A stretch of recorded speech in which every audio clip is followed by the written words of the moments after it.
శ్రీ గురుపే నమః, శ్రీ మాత్రే నమః. వెల్కమ్ టు విఎంకే ఆస్ట్రోనిమాల ఛానల్.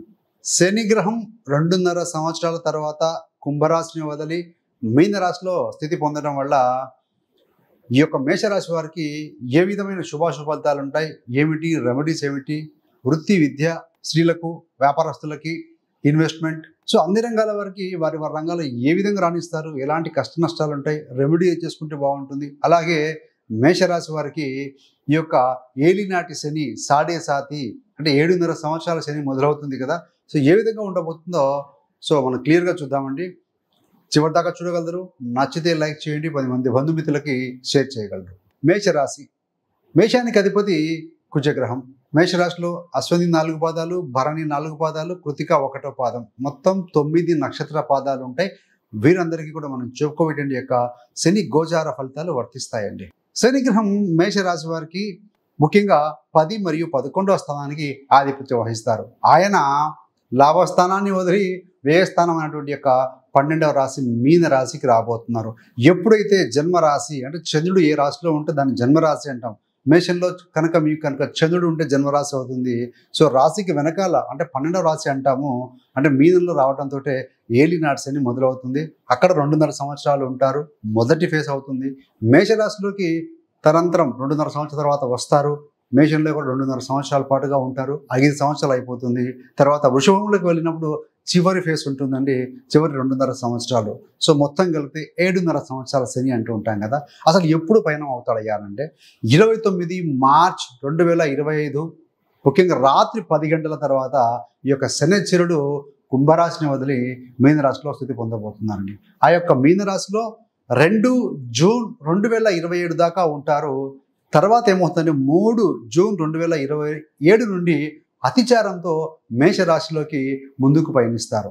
వచ్చి మళ్ళీ మీనరాశిలోకి వస్తారు 20 అక్టోబర్ 2027 వచ్చి అక్కడి నుండి మళ్ళీ 24/2/2028 వరకు కూడా ఆయన మీనల్లోనే కొనసాగుతారండి. అంటే 2.5 సంవత్సరాలే మొత్తంగా లెక్కేసి దాదాపుగా. కాకపోతే మధ్యలో అతిచారం ముందుకు వెళ్ళి మళ్ళీ వెనక్కి వస్తారు కాబట్టి సో లెక్క సరిపోతుందండి.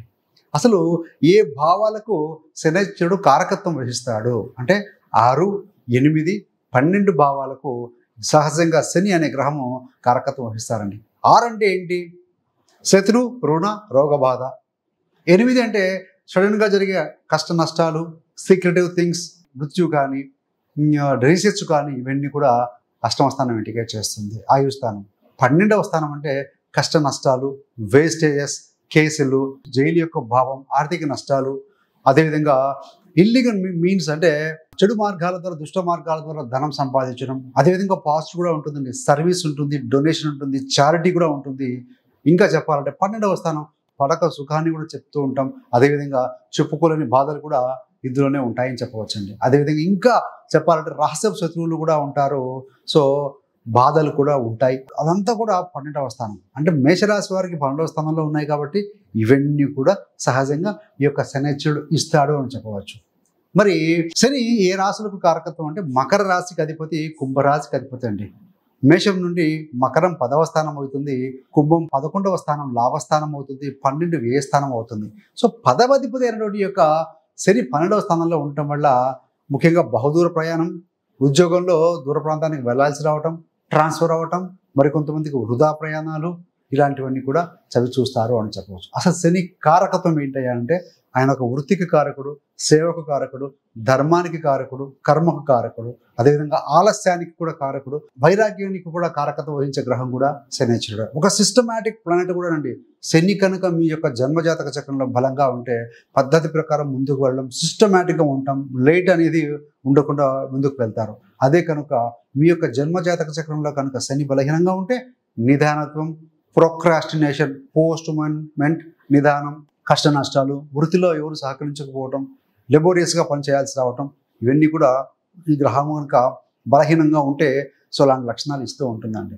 మరి ఏ రాశుల వారికి ఏలినాటి శని అయిపోతుంది, అష్టమ శని అయిపోతుంది, అర్ధాష్టమ శని అయిపోతుంది, మరి ఎవరికి మొదలవుతుంది అంటే ముఖ్యంగా ఏలినాటి శని అనేది మకర రాశి వారికి కంప్లీట్ అవ్వబోతుంది 29 మార్చి 2025 తోటి. మరి ఎవరికి మొదలవుతుంది అయ్యానంటే మేషరాశి వారికి మొదలవుతుందండి. మరి అష్టమ శని విషయానికి వచ్చే వరకు అష్టమ శని కర్కాటక రాశి వారికి పూర్తవుతుంది 29 మార్చి 2027 నుంచి రాత్రి 10 గంటల తర్వాత ఈ యొక్క సింహరాశి వారికి మొదలవబోతుంది. మరి అర్ధాష్టమ శని అన్నప్పుడు ముఖ్యంగా వృశ్చిక రాశి వారికి అయిపోతుంది, ఈ యొక్క ధనుసు రాశి వారికి మొదలవబోతుంది మనం చెప్పవచ్చండి. శని వెళ్ళేది మీన రాశిలోకి, మీనానికి అధిపతి గురుగ్రహం. సో అంటే గురు యొక్క రాశిలోకి వెళ్తుంది. గురువు అంటే ఎవరు? ఒక ఆధ్యాత్మికత, స్పిరిచువాలిటీ, సేవాభావం, ఇవన్నీ కూడా ఎల్డర్ పీపుల్ ఇండికేట్ చేస్తుంది. కాబట్టి ఈ యొక్క సిస్టమేటిక్ అనేటువంటి ఒక శని ఇచ్చినప్పుడు ఎప్పుడైతే గురుడింటికి వెళ్తాడో, ఎవరైతే కనుక పద్ధతి ప్రకారం సిస్టమేటిక్గా, ఒబీడియంట్గా, సో తన గోల్స్ మీద ఫోకస్ చేస్తూ, హార్డ్ వర్క్ చేస్తూ, డిటర్మినేషన్తో ఉంటారో వాళ్ళు మాత్రమే సక్సెస్ అవుతారండి. అదర్వైజ్ ఎవరైతే కనుక షార్ట్ కట్ మెథడ్స్ వెతుకుతూ, సో పనికి దూరంగా ఉంటారో, అన్య మార్గాలు వెతుకుతూ ఉంటారో, అలాంటి మేషరాశి వారు ఎవరైతే ఉంటారో అలాంటి వారు మాత్రం ఉద్యోగ రీత్యా, కర్మరీత్యా సఫర్ అవ్వాల్సి ఉంటుందండి. అదేవిధంగా 12వ స్థానంలోకి మీకు మేషరాశి వారికి వెళ్తున్నారు కాబట్టి ఆధ్యాత్మిక సాధన మీరు కనుక శని గురులు జాతకంలో బాగుంటే, కొంతమంది పాజిటివ్గా చెప్పాలంటే ధార్మికత్వంలో ఉంటారు, అదేవిధంగా స్పిరిచువల్ ఇంక్లినేషన్ బాగా ఉంటుంది. ముక్తి రాశి అండి గురుడు యొక్క రాశి మీనరాశి. సో సహజంగా మేషంతో ఒకటైతే చివరిది మీనరాశి, మోక్ష రాశి, ముక్తి రాశి. కాబట్టి ఏంటంటే మీ యొక్క కర్మలో దగ్ధం అవ్వడం కూడా చెప్పవచ్చు. అదేవిధంగా శని డ్యూయల్ సైన్స్ అంటే కొంతమంది శని కనుక జాతకంలో బలహీనంగా ఉంటే కొంచెం ఇరిటేషను, కన్ఫ్యూజన్ కూడా కలిగి ఉంటారు. శని కనుక జన్మజాతక చక్రంలో బలంగా ఉంటే సో చక్కగా మీరు తీసుకునే నిర్ణయాలు, మార్పు చేర్పు కూడా పాజిటివ్గా ఉంటుందండి. ఈ యొక్క మీనరాశి అనేది సహజంగా గురు రాశి, దైవత్వాన్ని, విష్ణుమూర్తికి సంబంధించిన రాశి. అందుకే ఎవరైతే విష్ణుమూర్తి ఆరాధన, హనుమాన్ ఆరాధన, కృష్ణుడి యొక్క ఆరాధన చేస్తూ ఉంటారో, గీతను మేము చదవటం కానీ బోధించడం కానీ చేస్తూ ఉంటారో అలాంటి వారికి అందరికీ కూడా పాజిటివ్ కర్మలు అంటుతాయి అని చెప్పవచ్చండి. మరి ఏ స్థానంలో ఈ యొక్క శని ఉండి మేషరాశి వారికి మీ యొక్క ధనస్థానం చూస్తూ ఉంటారు. ఆయన తృతీయ దృష్టి చేస్తారు, అంటే కారక భావనాశయ అంటారు కదా. సో కాబట్టి 12వ స్థానంలో ఉంటే కనుక ఆ భావం పాడవటం వల్ల, ఆ దృష్టితోటి 2వ స్థానాన్ని చూడటం వల్ల మీరు ఏదైనా ధనం పోగు చేద్దాం, నిల్వ చేద్దాం, సేవ్ చేద్దాం అన్నా కూడాను అనుకోని ఖర్చులు, వృధా ఖర్చులు వెంటాడుతూ ఉంటాం అనేది కాస్త గమనించవచ్చు. కాబట్టి అందుకనే మనం ప్రతిసారి చెప్తూ ఉంటామండి, HRMSC, హెచ్ ఫర్ రిలేషన్షిప్, 2వ స్థానం అంటే కుటుంబ స్థానం, ధనస్థానం. అందుకే హెల్తీగా ఉండి రిలేషన్షిప్ మెయింటైన్ చేసుకోవాలండి. ఎం ఫర్ మనీ, 2వ స్థానం ధనాన్ని కూడా ఇండికేట్ చేస్తుంది. మనీ గోల్స్ పెట్టుకోవాలి. అదేవిధంగా ఎక్కడ వృధాగా ఖర్చు అవుతుందో, ఫైనాన్షియల్గా మనం ఎక్కడ లీకేజ్ అవుతుంది, ఏ సంపాదన ఎక్కడ ఇన్వెస్ట్ చేసుకోవాలి అనేది కూడా మనకు ఒక అవగాహన కలిగి ఉండాలండి.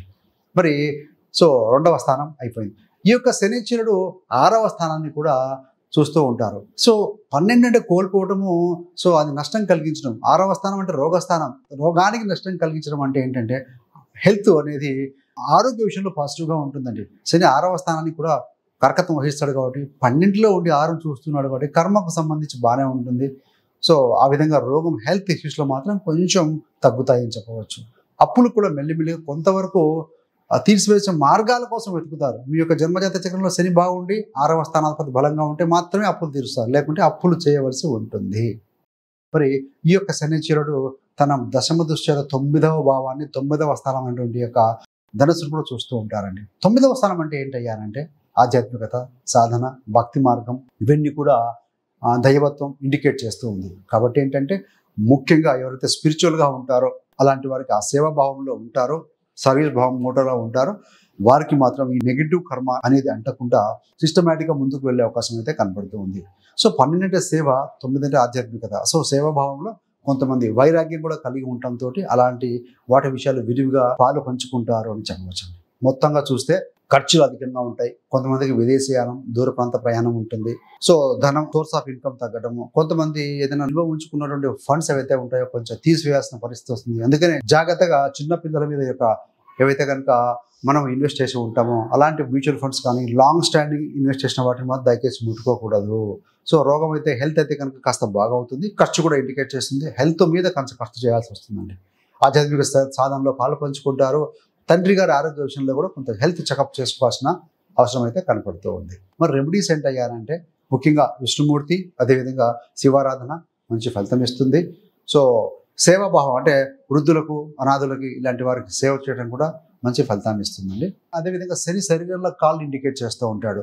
సో పాదాలు ముఖ్యంగా 12వ స్థానం అంటే మీనం అంటే, సో శని అంటే ఆయిల్ కాబట్టి ఆయిల్ అంటే ఎవరైతే మోకాల నొప్పులు కీళ్ళ నొప్పులు ఉంటాయో అలాంటి వారు ఆయిల్తో నువ్వులతో మర్దన చేసుకోవడం కూడా కాస్త ఫలితం ఇస్తుంది. అదేవిధంగా శనివారం రోజున శనికి తైలాభిషేకం చేసుకోవడం వల్ల కూడా మంచి ఫలితం ఇస్తుంది. ఎలాగూ శరీరంలో కాళ్ళను ఇండికేట్ చేస్తూ ఉంటుంది కాబట్టి ప్రతిరోజు నడక, ప్రాణాయామం, ధ్యానం చేయడం, సో విధిగా ప్లాన్ ఆఫ్ యాక్షన్ పెట్టుకుంటూ ఉండగలిగితే కనుక డెఫినెట్గా ఏలినాటి శని వచ్చినా సరే మీరు అలాంటి యొక్క నెగిటివ్ ఎనర్జీని సింపుల్గా మీరు ఓవర్కమ్ చేయగలుగుతారండి. So thanks for watching. ఇలాంటి మరిన్ని మంచి మంచి వీడియోల కోసం VMK astro numerology channel subscribe చేసుకోగలరు. పక్కన ఉన్న బెల్ సింబల్ మీద క్లిక్ చేస్తే మేము చేసే ప్రతి వీడియో కూడా నోటిఫికేషన్ ద్వారా మీ దాకా అందుతుంది. సర్వేజన సుఖినో భవంతు. స్వస్తి.